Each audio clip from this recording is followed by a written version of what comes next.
Tired of the same old boring showers with the same dull thoughts and bad singing? Then you are a candidate for Wet Tunes, the latest and greatest consumer item for the news or music fan who has everything. A radio that plays in the shower.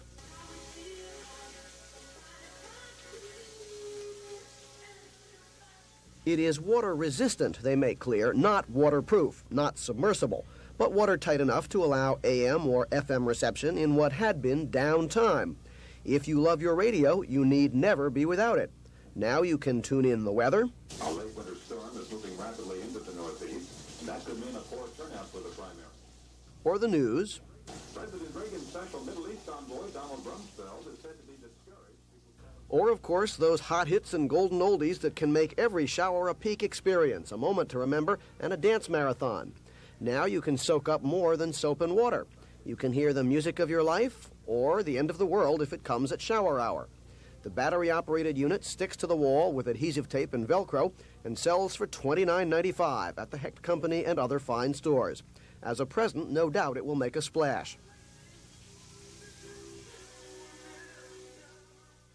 I'm Andy Barth, at large for News Scene 2. All the witnesses to the shooting agree that Booker Lee Lancaster, the motorcyclist, had leaned into Officer Daniel Shanahan's car and started punching him. But did Lancaster pull his knife? And did Shanahan, who was off duty and wearing civilian clothes, move the knife after the shooting, and if so, why? And did he warn Lancaster he was a police officer before shooting? The jury's decision on these questions, as well as when the shots were fired, will determine Shanahan's guilt or innocence. Genevieve Nichols, who was working at the gas station across the street, testified today that she saw Shanahan fire both shots after he got out of the car. Other witnesses have told the jury that Shanahan fired one or both from inside while Lancaster was punching him. But Mrs. Nichols also testified that after the shooting, Shanahan had to unbuckle Lancaster's knife to remove it and then placed it on the street. The jury heard another witness testify that before the shots were fired, the two men struggled briefly outside the car and noted how much bigger Lancaster was than Shanahan. And Chester Polanowski, who did not see the shooting, was working only a few feet away behind a screen door and heard someone shout, "I'm a police officer," before he heard any shots. And more witnesses to the shooting will be called to testify before Shanahan gives his account of what happened. I'm Jack Bowden, News Scene 2 at the Baltimore Courthouse.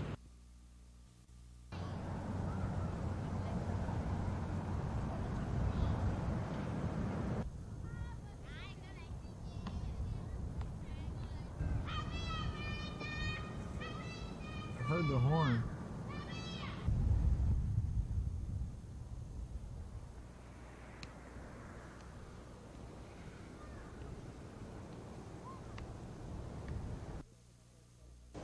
Normally, you wouldn't expect elementary and junior high school students to know much about commissions and the fact-finding studies on which they base proposals.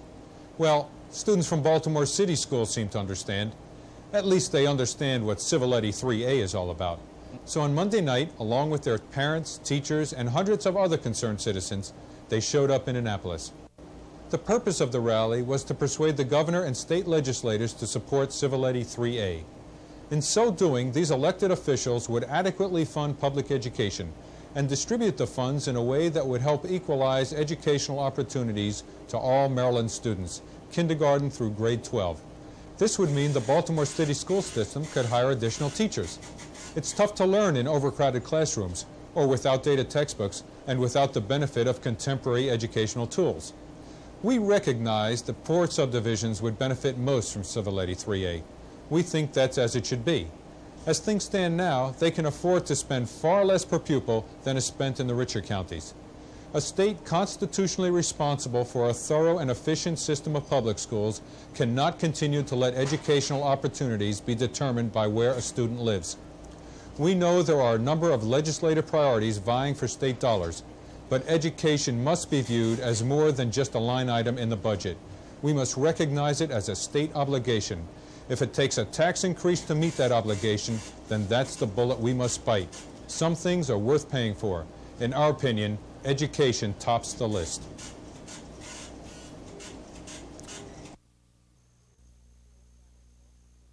In 1947, the Baltimore Colts marching band was organized for the Colts of the All-America Football Conference. They wore conservative jockey uniforms then.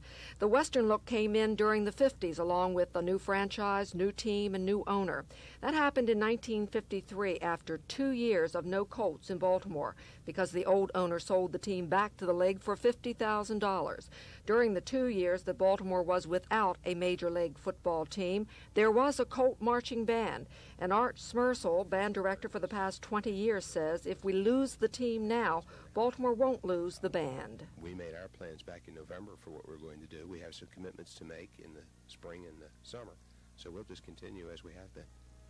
You could possibly go on even without a football team, making public appearances, marching in parades. Would you go on being the Colt marching band? I certainly would think so. It's been done before, and I see no reason why we shouldn't right now. Art Smersel is a music teacher, band director at Milford Mill High School in Baltimore County. And like most of the Colt band members, his roots go deep in this community. Thousands of people over the band's history have been involved with the Colts marching band in one way or another. Some as guest cheerleaders, even got a chance to feel the thrill and excitement of being part of this winning organization.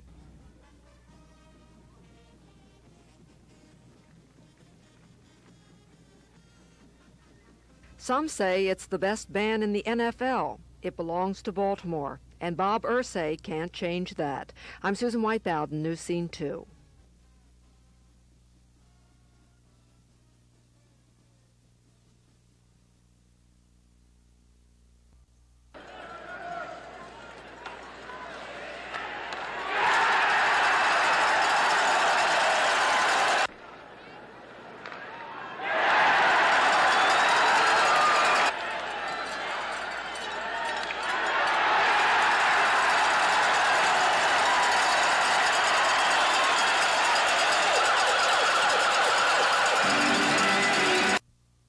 John knows it, actually.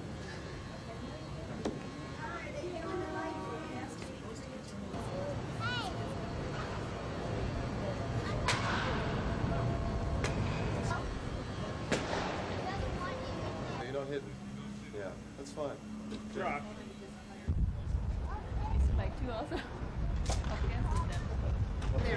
Okay, good girls, yeah. Good. Keep going, keep smiling, maybe, yeah.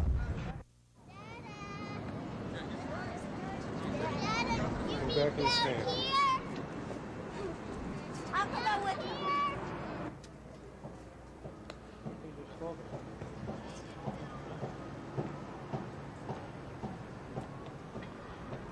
Yeah. Try the hand, Lisa, again. It looks so good when you throw your head up and smile. It looks so good. Oops. Whoops. Okay. I just wouldn't be a model. Takes a lot of, what would you call it? A lot of time, a lot of sitting around waiting to get the pictures done. I'm not Colette's your model type. Yes. This is something for promoting baseball, since they're going to have the issue in April, and they thought that having the baseball wives doing the fashion show instead of regular model, it would be nice to present this and at the same time bring the spring up with spring training.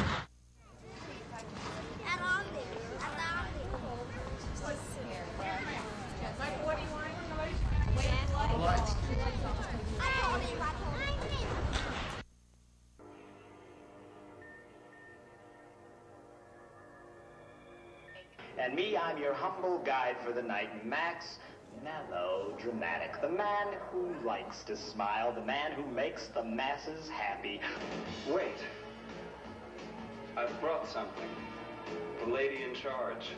I've heard she likes birds. Moms, you've heard right, friend. It's alive. It speaks.